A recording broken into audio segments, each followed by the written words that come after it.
Andrea Iannone last competed in MotoGP in 2019. He has since been serving a 4-year ban for doping that will come to an end in December of this year. He was recently seen riding a Ducati Panigale V4 in Italy alongside official Ducati test rider Michele Pirro, sparking rumours that he could return to Ducati in some capacity. I'm your host Dillon Shelley, and first up on Moto World, Ducati respond to the possibility of Andrea Iannone returning to racing. Ducati sporting director Paolo Ciabatti spoke to Sky and gave his thoughts on the banned Iannone. "I have the highest esteem for Andrea Iannone." He further praised Iannone for keeping on training despite the ban. Even if 4 years away from racing is a long time, he has kept himself in training. He then highlighted a big obstacle in Iannone returning to racing in MotoGP next year. But it is also true that in the meantime, very young riders have come out who are very strong. He signed off by assessing Iannone's realistic chances. "Never say never, but I see it as very difficult." Fast feed.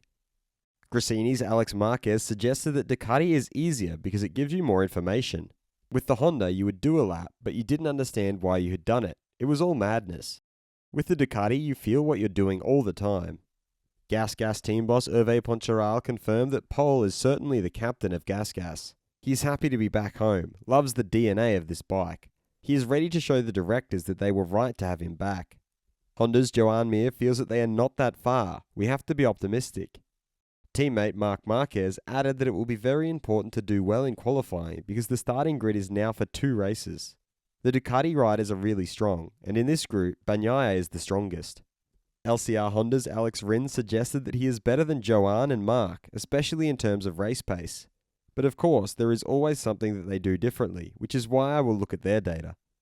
RNF Aprilia's Raul Fernandez accepted that they are only a customer team and ride last year's machines. But working with the guys from Noale, who designed these bikes and therefore understand them very well, is very important.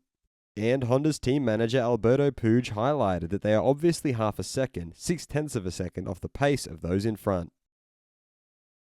Do you want to see Andrea Iannone make a MotoGP return? Head over to my community page to vote in the poll and let me know what you think in the comments.